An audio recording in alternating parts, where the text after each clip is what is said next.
Olá. Existe um entendimento no meio cristão evangélico de que quando o crente morre salvo, ele vai para o seio de Abraão ou para o paraíso.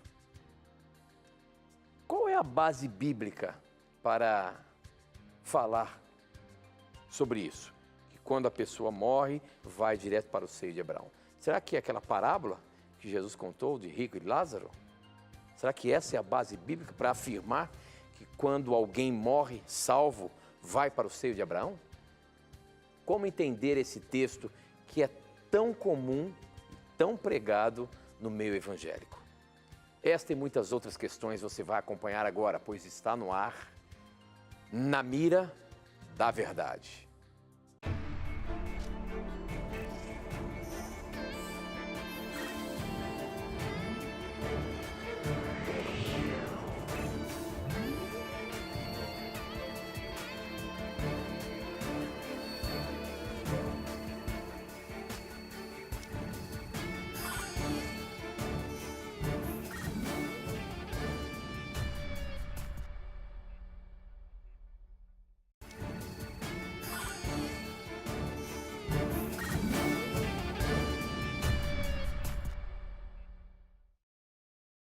Olá, seja muito bem-vindo. Estamos começando mais um programa Na Mira da Verdade e, como sempre, é muito bom receber ou ter você como telespectador. E ainda mais, é você quem faz o programa acontecer, como a gente sempre fala aqui, né? Esse é um programa de perguntas e respostas bíblicas e as suas respostas são baseadas na palavra de Deus. E quem está na mira da verdade para responder baseando-se na Bíblia é ele, professor Leandro Quadros. E aí, professor, como vai? Tudo bem? Graças a Deus, Tito, tudo bem? E agradecido ao nosso telespectador, né, por acompanhar o nosso programa. E pedimos que você envie as suas perguntas, né, bíblicas para juntos vermos o que a Bíblia, o que as Escrituras têm a nos dizer sobre aquilo que você precisa saber, sobre o seu problema, não importa o que seja, estamos aqui para lhe ajudar. Tá? Seja muito bem-vindo, seja muito bem-vinda, que Deus abençoe você. Muito bem, a gente quer começar, eu quero começar aqui mandando um abraço todo especial para uma cidade muito bonita, eu não conhecia, professor Leandro e eu estivemos em Teresina, no Piauí, juntamente com o pastor Antônio Tostes, Dilce e Débora, nós estivemos lá para inaugurar a TV aberta lá, 39.1 em Teresina. Se você está em Teresina, nos assistindo aí pela Novo Tempo, sinta-se abraçado. Foi muito bom estarmos esse final de semana aí com vocês, participando dessa festa bonita, né, professor? Onde tivemos a chance de ver os nossos irmãos ali reunidos, né? Os irmãos todos empolgados, né, com a TV, e a TV é uma bênção. Onde quer que tenha uma TV Novo Tempo, é uma bênção para a cidade, para a sociedade. É porque a grade de programação atende a todas as necessidades do ser humano, físico, mental, espiritual e social. É isso mesmo. Então, um abraço todo especial para a nossa Teresina no Piauí, viu?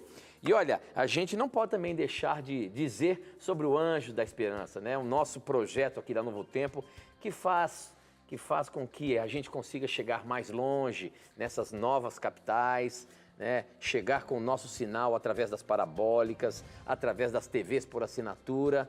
O projeto Anjo da Esperança tem a oportunidade de atender esses telespectadores que nos acompanham, oferecendo cursos bíblicos gratuitos.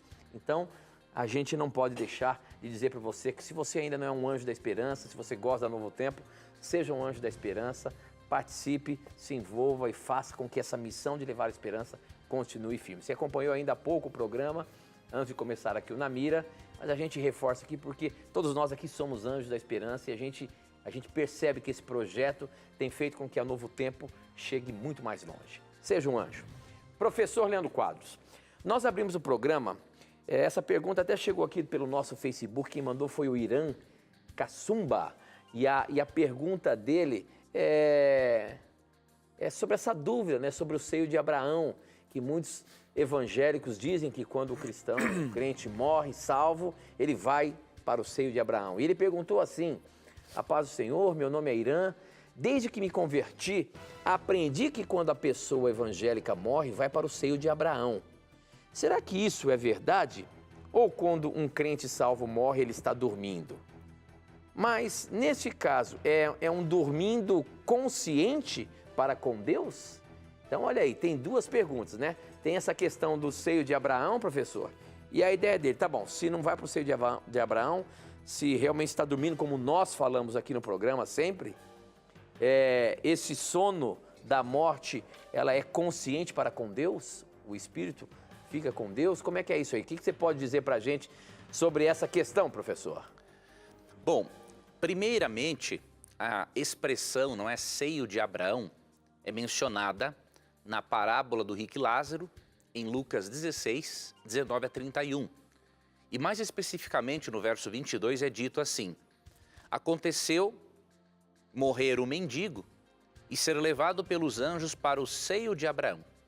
Morreu também o rico e foi sepultado. O seio de Abraão equivaleria aqui ao paraíso, né? Então, por causa dessa história que Jesus contou, muitos cristãos sinceros creem, né, que o ser humano, ao morrer, né, o seu espírito, a sua alma vai para o seio de Abraão. Outros creem que seria o paraíso, e já outros creem que o espírito, né, fica num lugar intermediário entre o céu e a terra, aguardando o dia da ressurreição. Porém, não tem base bíblica, né, para nenhuma dessas crenças. Por exemplo, você tem que entender que no relato do rico e Lázaro, né, Jesus, na verdade, está contando uma parábola, né?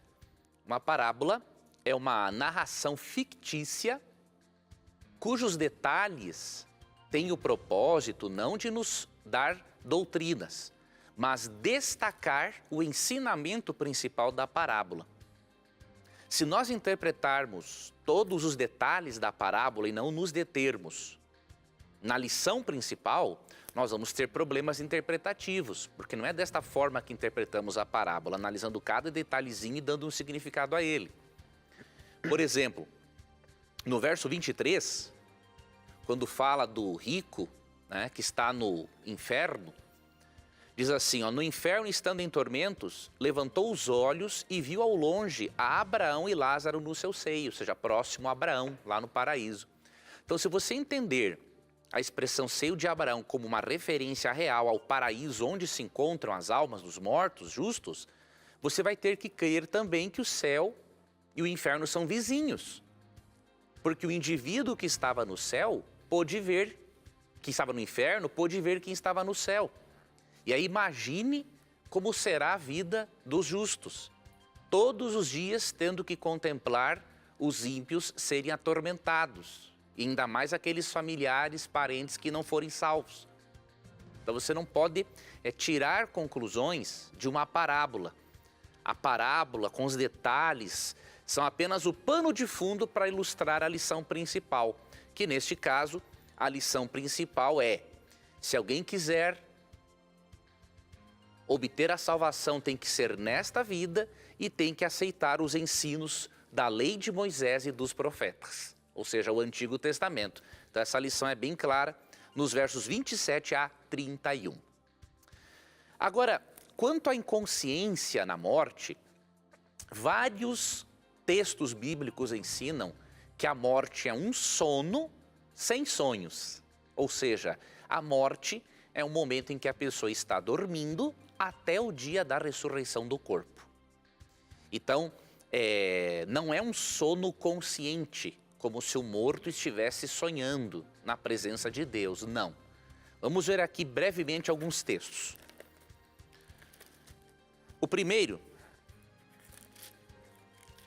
Eclesiastes capítulo 9, versos 5, 6 e 10.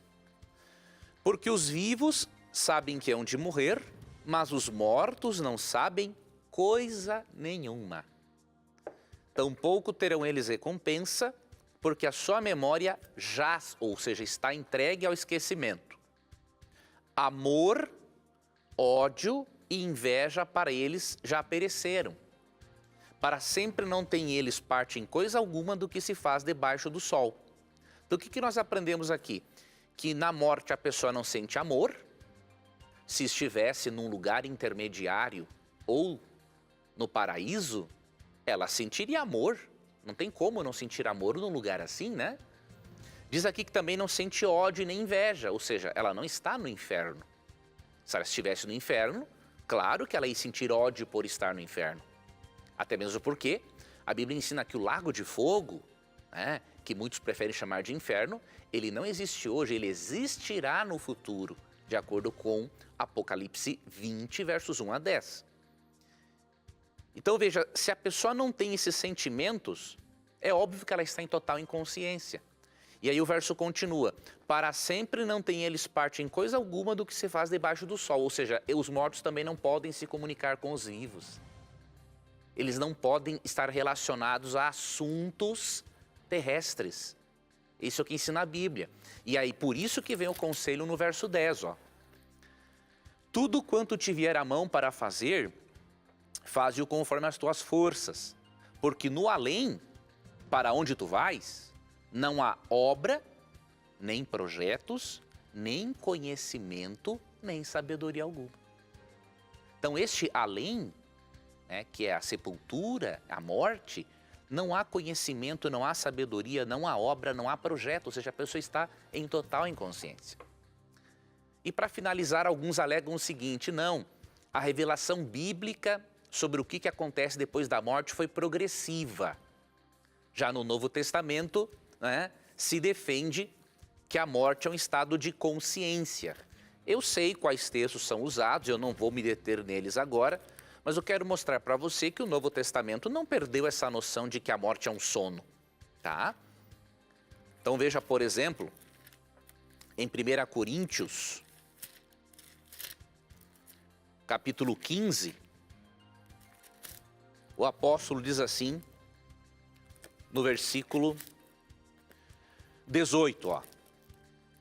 E ainda mais, se não existir ressurreição, não é isso que está sendo argumentado no contexto, os que dormiram em Cristo pereceram.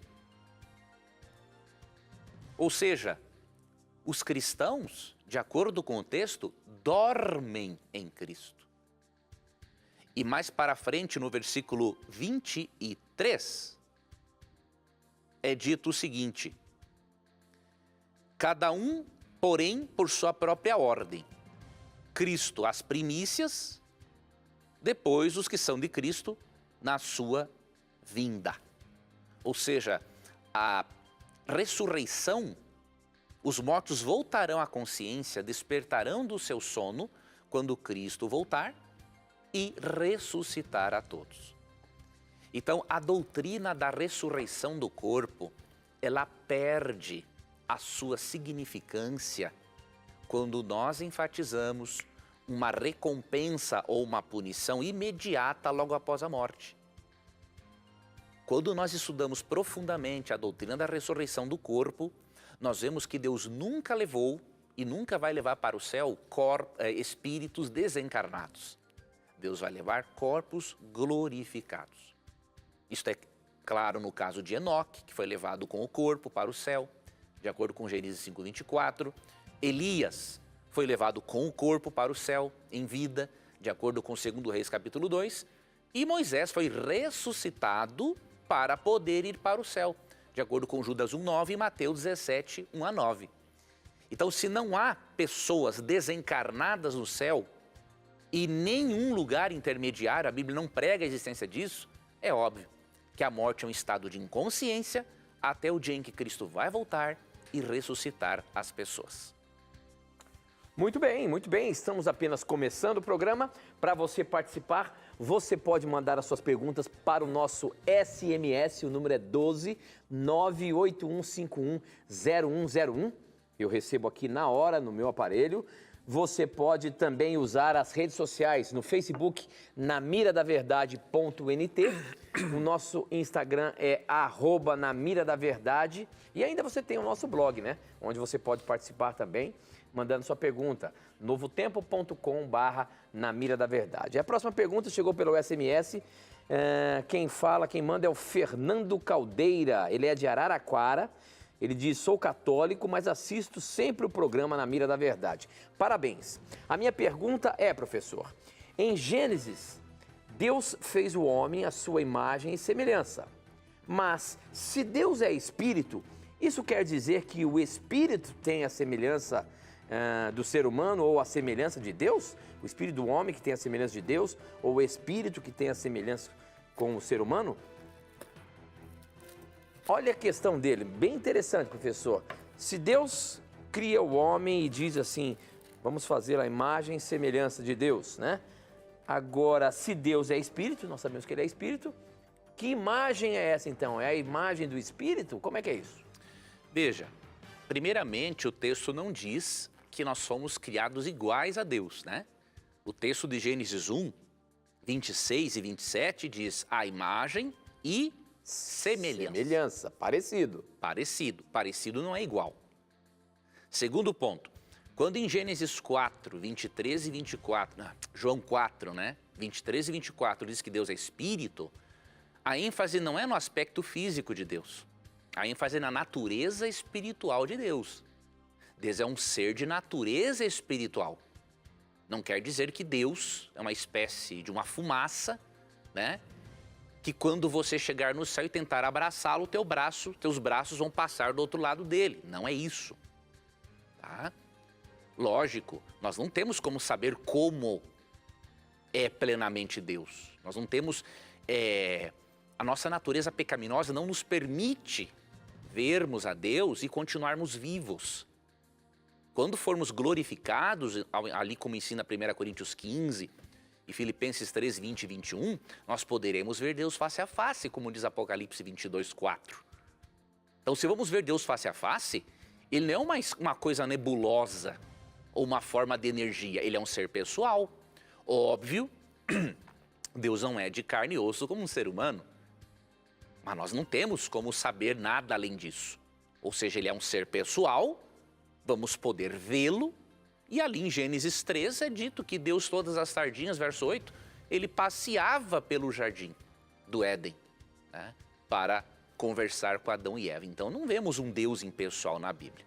Então lembre-se, quando fala que Deus é espírito, não é uma referência ao aspecto físico de Deus, é uma referência à natureza espiritual de Deus. Ok, muito bem. Olha só a outra pergunta agora pelo Instagram. Você pode mandar sua pergunta também pelo Instagram, @namira-da-verdade. A Lourdes, ela é de Itapema, Santa Catarina, ela pergunta o seguinte, tem como me mostrar na Bíblia por que não acreditar no Evangelho Espírita? Pois só fala de bondade, de esperança, solidariedade. Por que não acreditar, então, no Evangelho Espírita, professor? A Bíblia fala alguma coisa sobre isso? Veja, a Bíblia não é contra, né, quando um irmão espírita fala de bondade, solidariedade, caridade, pelo contrário, né? Isso faz parte dos ensinos bíblicos de Jesus e essas coisas estão presentes, né, no livro O Evangelho segundo o Espiritismo, né, escrito por Allan Kardec. Só que nem tudo aquilo que está ali no Evangelho segundo o Espiritismo está correto pelo fato de falar em amor, caridade e tudo mais. Nós não podemos julgar uma doutrina como verdadeira ou falsa apenas porque tem amor e caridade. Porque 2 Coríntios 11, 14 e 15 diz que o diabo pode se disfarçar em anjo de luz. Então nós avaliamos uma doutrina pelo seu todo, tá? Então, óbvio, caridade, bondade, benevolência, isso é bíblico. Isto está correto, nossos irmãos espíritas fazerem isso. E eles se constituem grandes exemplos, né, de pessoas caridosas. Independente da motivação que está por trás, eles agem, eles fazem. E Deus fica feliz com isso. Agora, a crença na comunicação com os mortos, biblicamente, ela é abominável para Deus.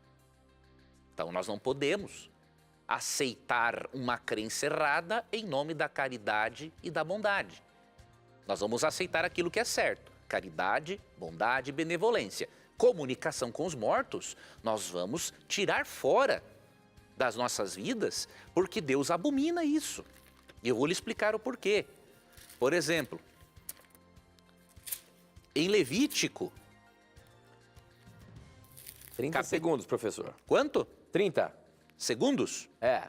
Então eu vou ler um texto e depois eu leio outro texto após o intervalo.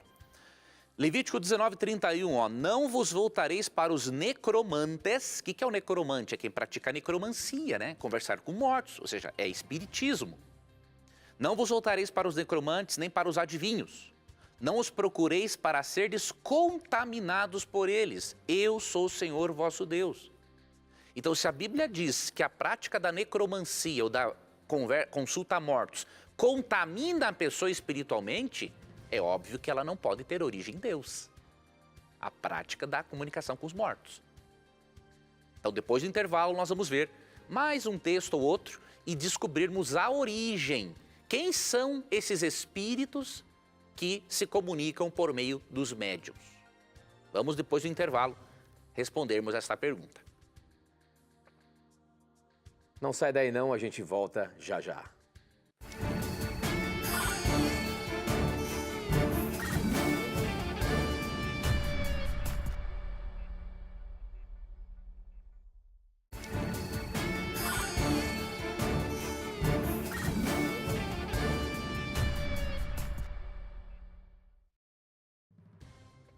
Bom, vamos continuar aqui a nossa resposta sobre o espiritismo. Nós vimos em Levítico 19, 31, que Deus diz que quem procura a necromancia se contamina espiritualmente.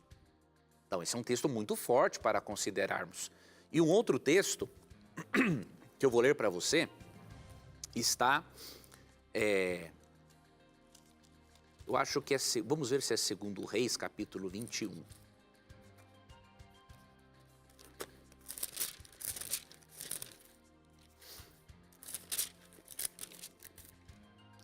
Sim, 2 Reis, capítulo 21, versículo 6.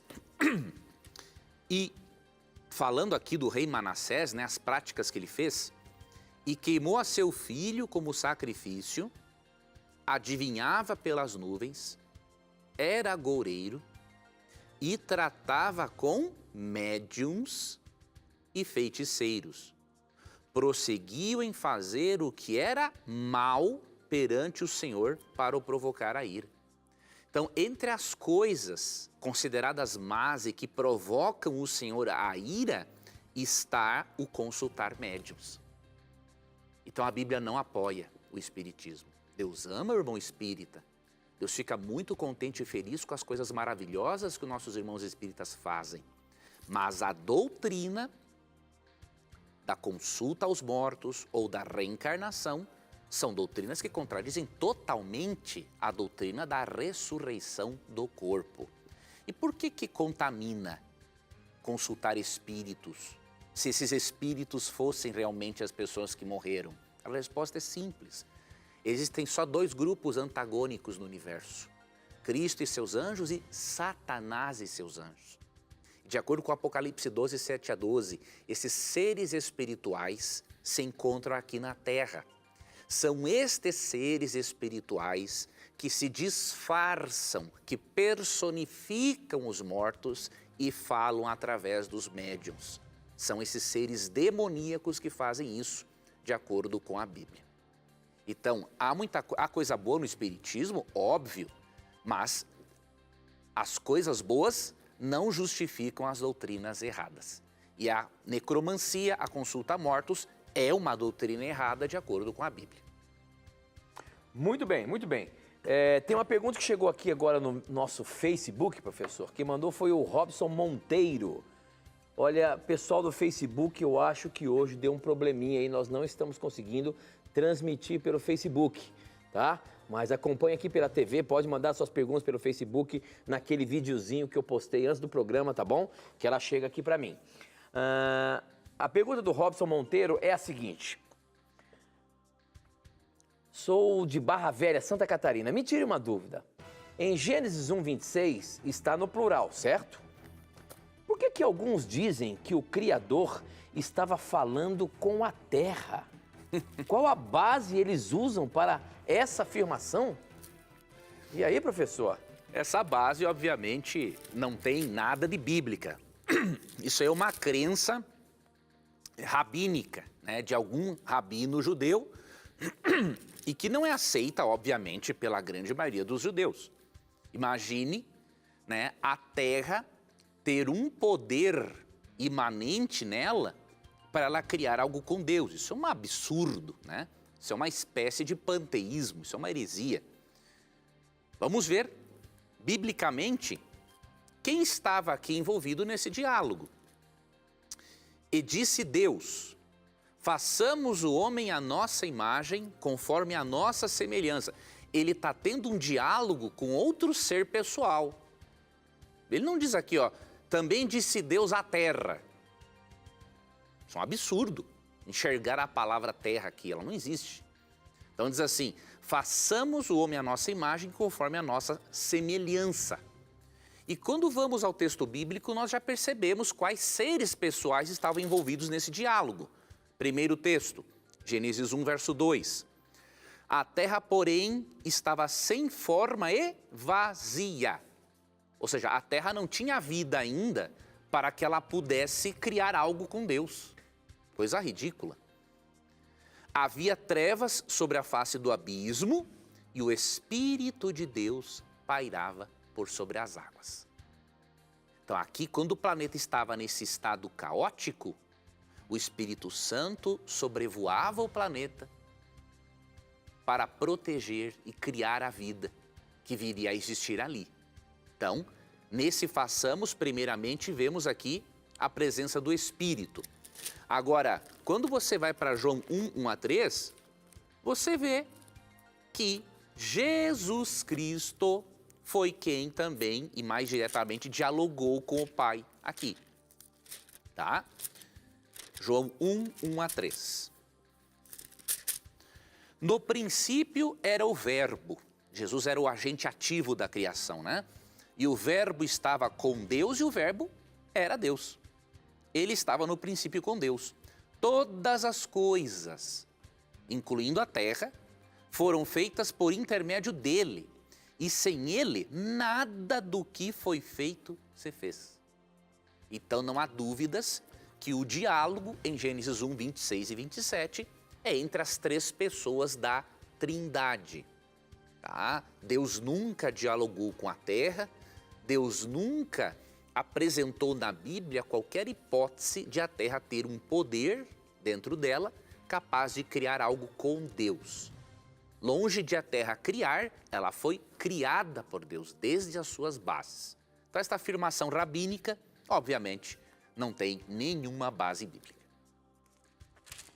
Muito bem, professor, muito bem. Tem uma pergunta que chegou aqui pelo nosso SMS, quem mandou foi o Alexandre, ele é lá de Goiás, eu já abri o texto aqui, a questão é a seguinte, ele diz o seguinte, professor, por favor, nos explique melhor em detalhes, segundo a Tessalonicenses 2:8 com Apocalipse 16:21. Sei que a Bíblia nunca se contradiz, mas afinal, todos os ímpios morrerão pelo resplendor da glória de Cristo?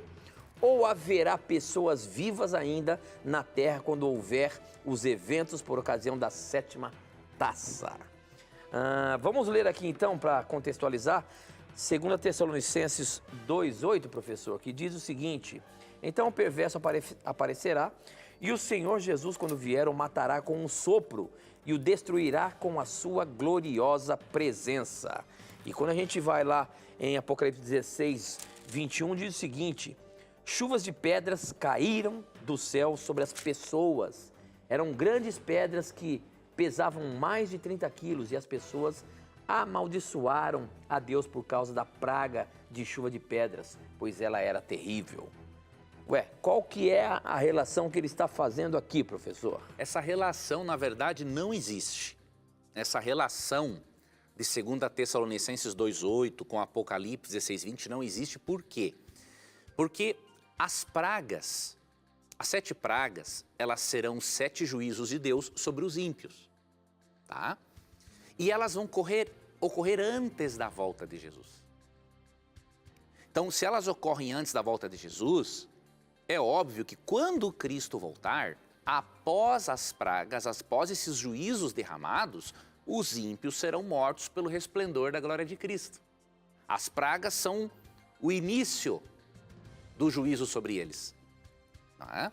E você vê aqui na sequência, depois que Apocalipse 15:16 menciona as pragas, menciona a destruição, né, da grande Babilônia, ou seja, toda a confusão religiosa que ensinou ao contrário do que Deus queria.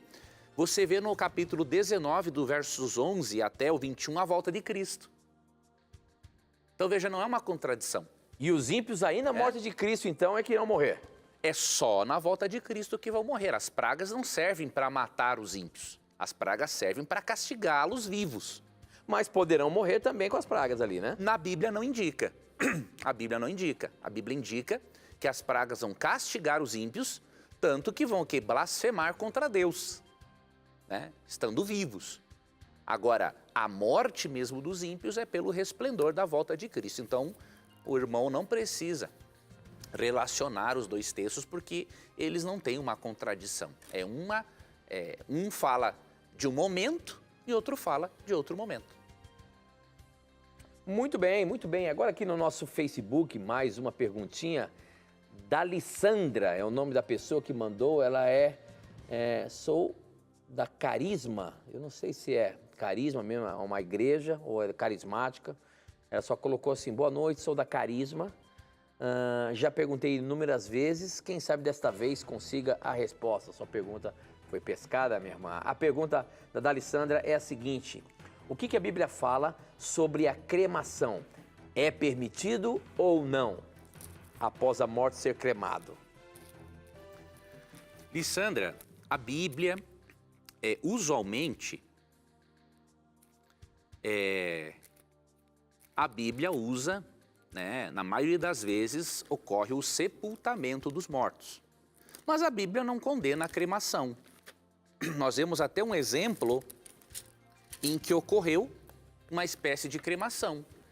E se isso fosse errado ou simplesmente pagão, Deus teria condenado e nos informado a respeito na Bíblia. Isso se encontra em 1 Samuel, capítulo 31, a partir do versículo 11 ao 13.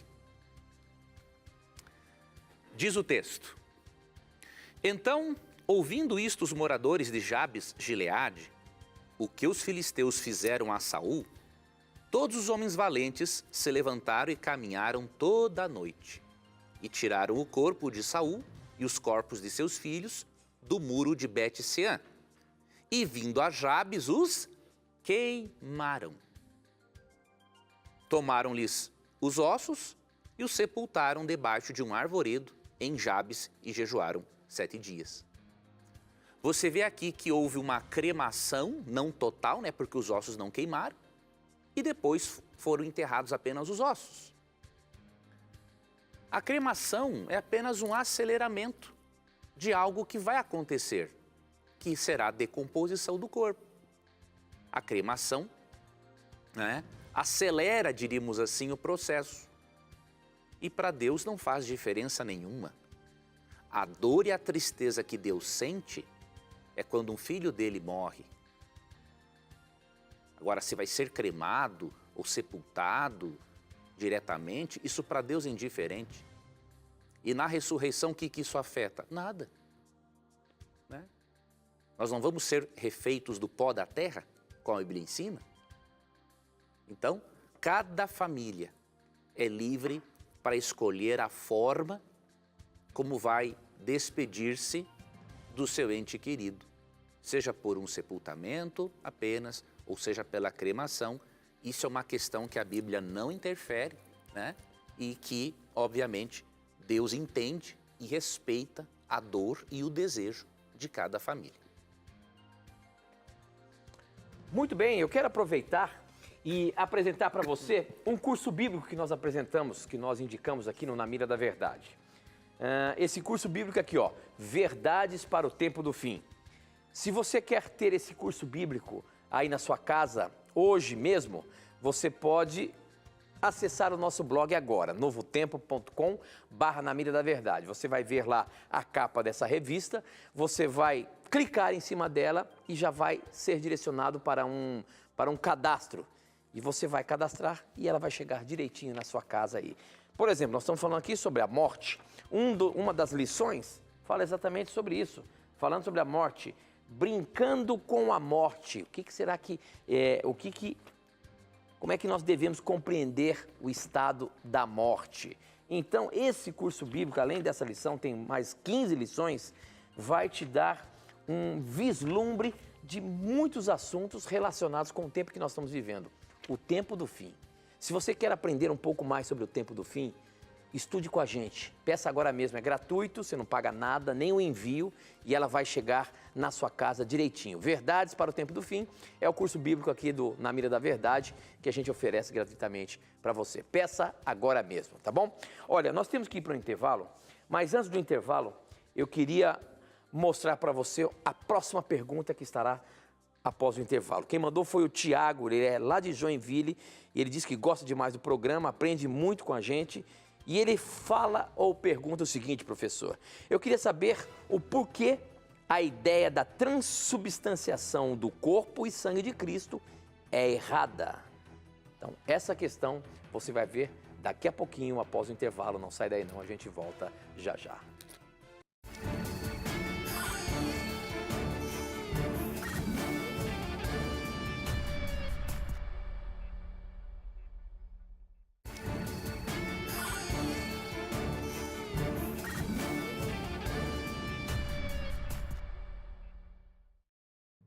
Já estamos de volta, participe aí mandando a sua pergunta pra gente através do nosso SMS, o número é 12 981510101, eu recebo aqui na hora, ou pelas redes sociais, facebook.com/namiradaverdade.nt, o nosso Instagram é @namiradaverdade e ainda tem o nosso blog novotempo.com/namiradaverdade, tá bom? Uma pergunta que ficou em aberto aí então, professor, é o seguinte, a pergunta do Tiago, lá de Joinville. Eu queria saber por que a ideia da transubstanciação do corpo e sangue de Cristo é errada. Obrigado e glória a Deus pela vida de vocês. Obrigado, meu irmão. Obrigado por acompanhar o programa. Professor, explica pra gente aí o que é a transubstanciação, para o pessoal que ainda não conhece.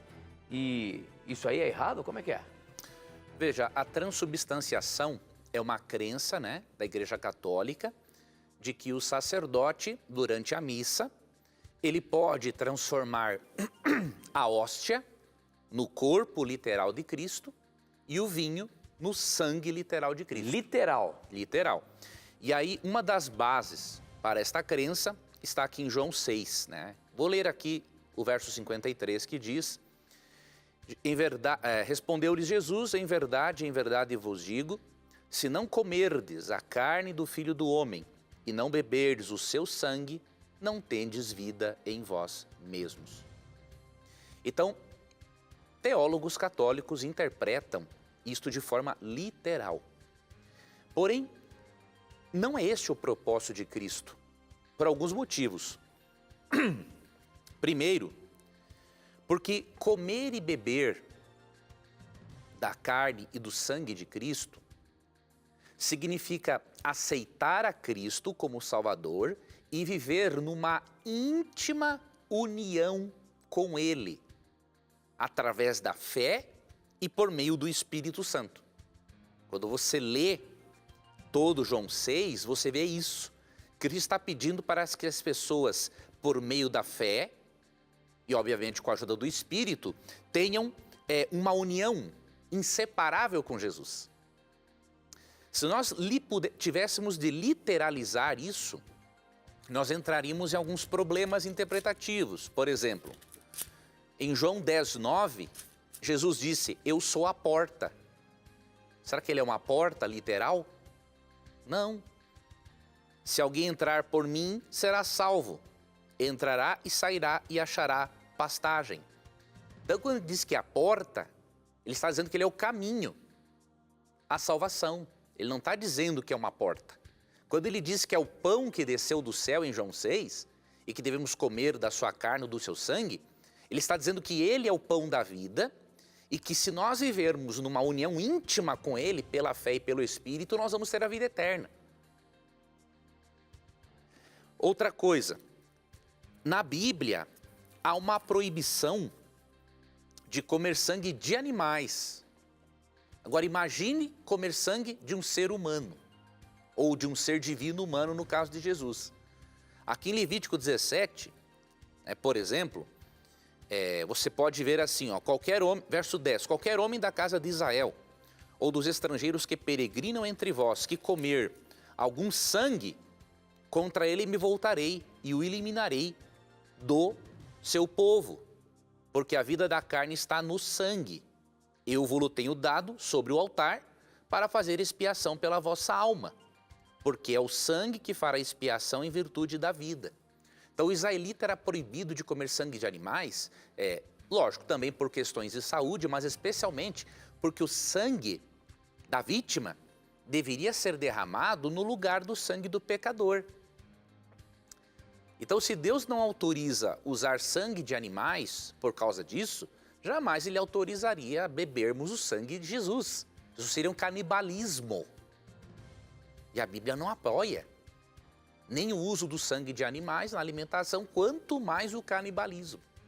Então, a transubstanciação nos leva ao canibalismo.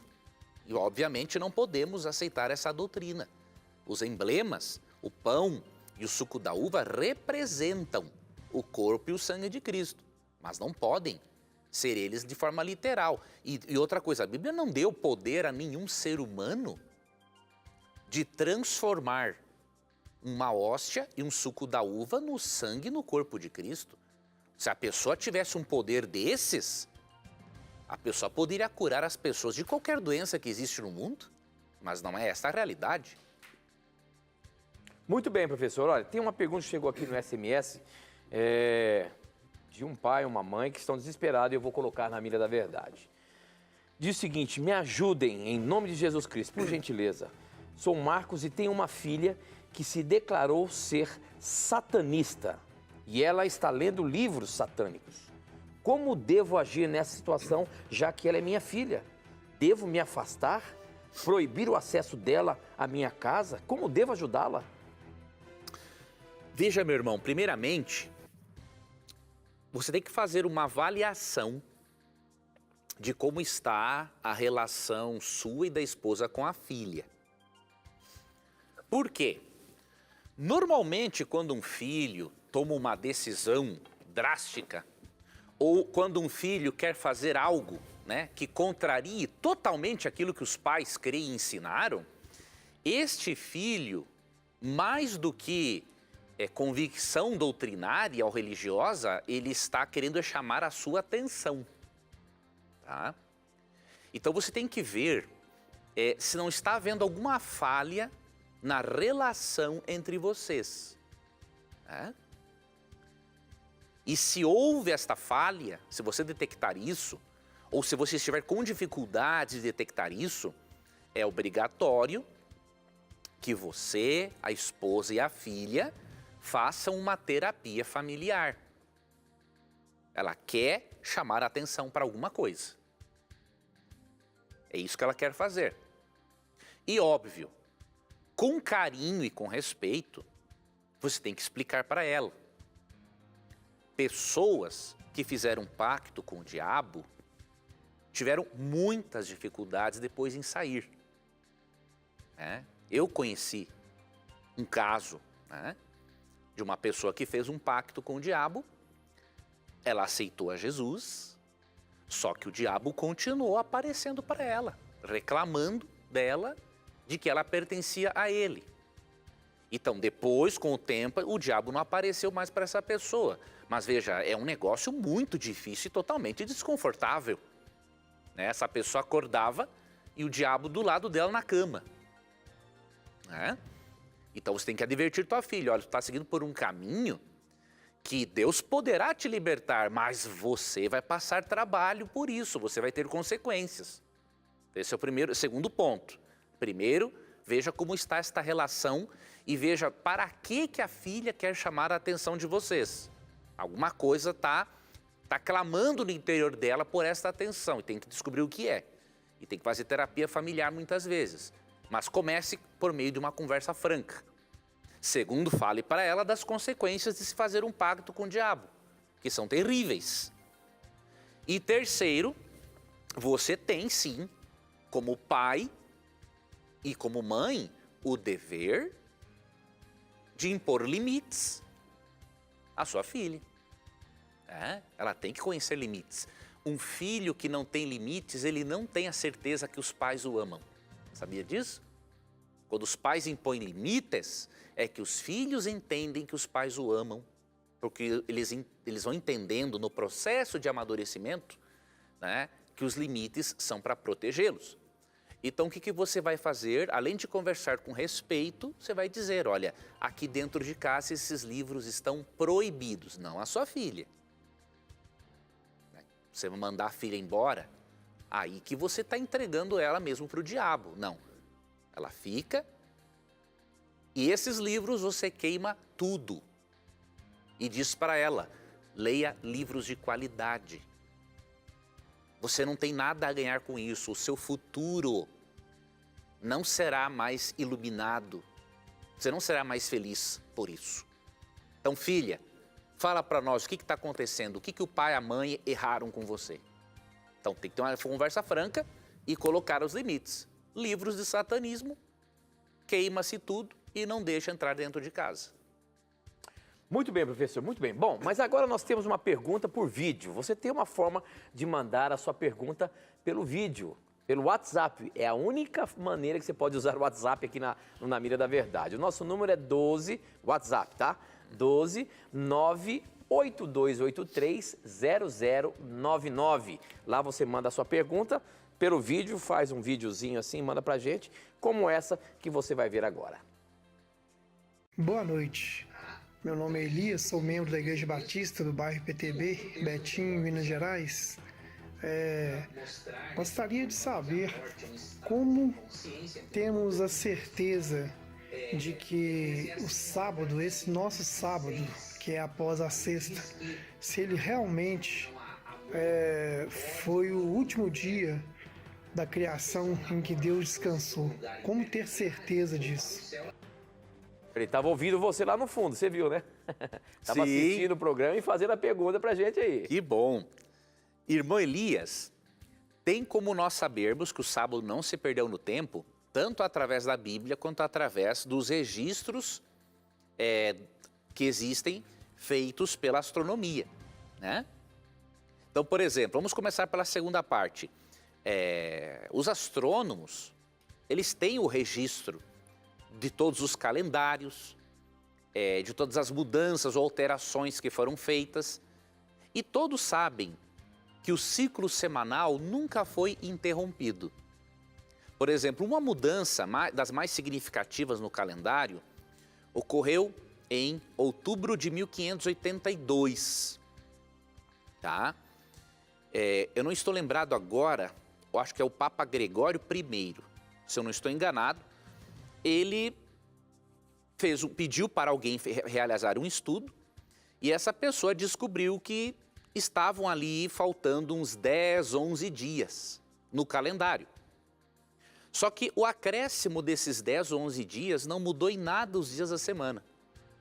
Por exemplo, digamos que a sexta-feira fosse dia 4, né? Sábado deveria ser dia 5. Então, ao invés de ser dia 5, botaram 15, um exemplo. Mas o dia seguinte continuou sendo sábado. E depois o outro continuou sendo domingo. Então, essa é uma das mudanças mais significativas no calendário. Mas os dias da semana permaneceram os mesmos. Então, não há nenhum registro por parte da astronomia ou um registro histórico que comprove que a semana se perdeu no tempo. Isso não existe. Outro detalhe, irmão, seria um erro, um descuido da parte de Deus abençoar e santificar um dia e depois Deus permitir que esse dia abençoado e santificado se perdesse no tempo. Deus não iria ter um descuido desses. Na verdade, ele não tem nenhum tipo de descuido. Ele é perfeito. E em Gênesis 2, 2 e 3 lemos: E terminou Deus no dia 7º a obra que fizera. E descansou Deus no dia 7º de toda a obra que fizera. E abençoou Deus o dia de sábado, o dia 7º, e o santificou, porque nele repousou de toda a obra que como Criador fizera. Então o fato de Deus abençoar e santificar esse dia, jamais daria-nos a possibilidade de imaginarmos que Deus teria algum descuido em permitir que esse dia abençoado e santificado se perdesse no tempo. Outro detalhe, alguns milênios depois, em Êxodo 16, Deus pede para o povo de Israel guardar o sábado.